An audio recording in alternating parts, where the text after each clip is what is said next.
So I have COVID for the first time. Um, and I knew that I wanted to have a podcast episode for you guys. Hey, I'm Shira. Welcome to the What She Making podcast. And all my chins. But I was thinking about like, okay, well, how should I do this? Should I show my face? I'm gonna sound congested. All of these things that you think about when you're trying to present yourself. And the more I thought about it, the more I felt like what's best is to present myself in the most authentic way possible.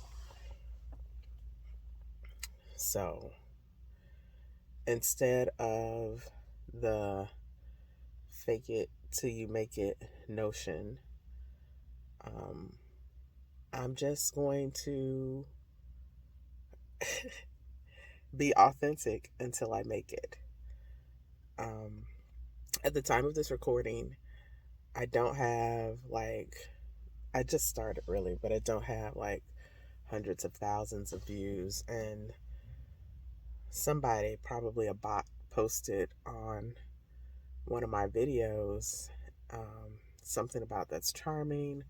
Why don't you pump the channel up with, whatever they were selling, this site? And the more I thought about that, the less I liked it. Because I don't want numbers for the sake of numbers. My goal is to make authentic connections with people with what I present. So, be that a podcast episode or a course where I'm teaching you how to make some funky thing, I'd rather that just be authentic and whoever finds me, finds me. Excuse me. But I do want to talk about just this notion of fake it till you make it. I feel like I know,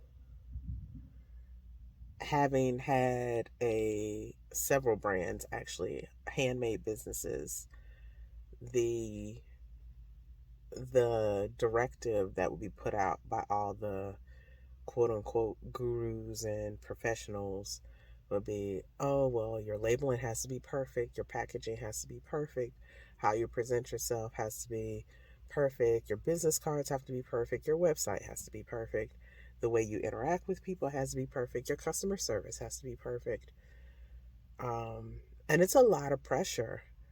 And it really takes a team. Like, the only people I know who have maintained some level of success have a team.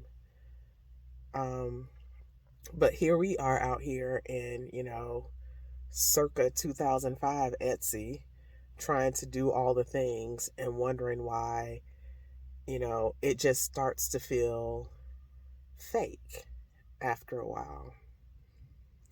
I would love to unpack that more in the comments.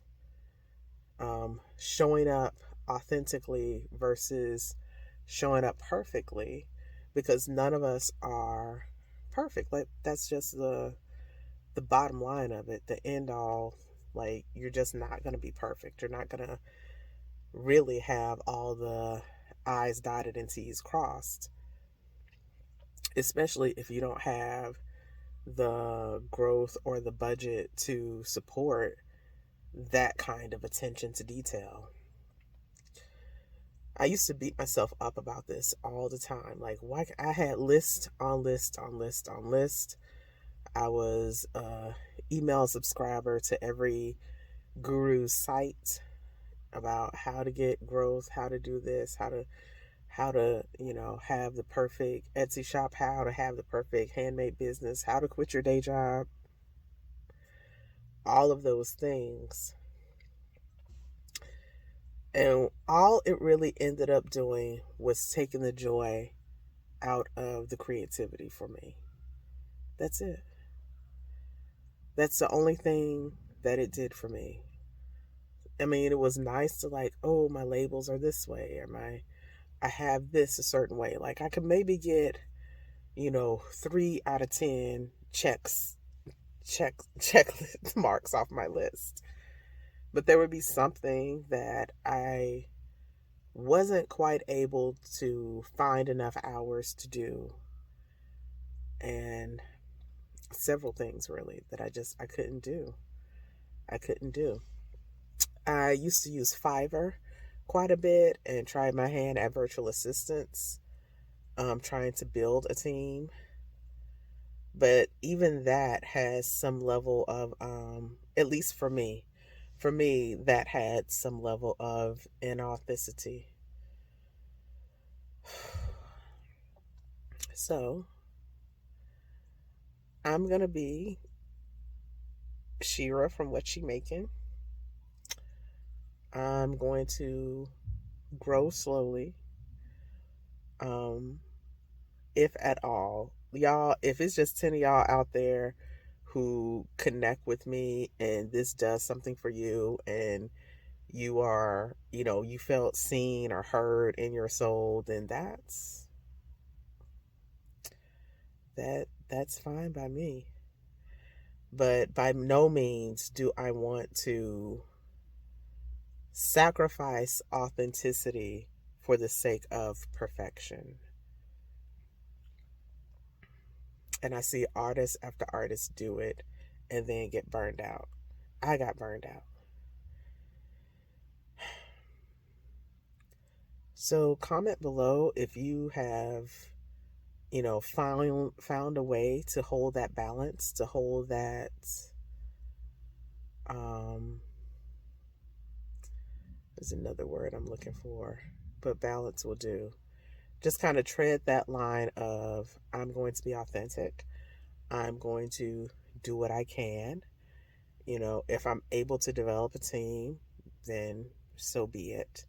But just, I would suggest not being in a rush to allow your authenticity to connect in a real way with people. Because at the end of the day, it's not just about, oh, I want to make mad cash. Otherwise, why would you be in a creative business? Creativity is a gift for others. So it doesn't make sense for money to be the only goal. Like, it would be nice to be paid for my talent, is a goal. But connecting, authentic connections over perfect presentation all day. Thanks for listening.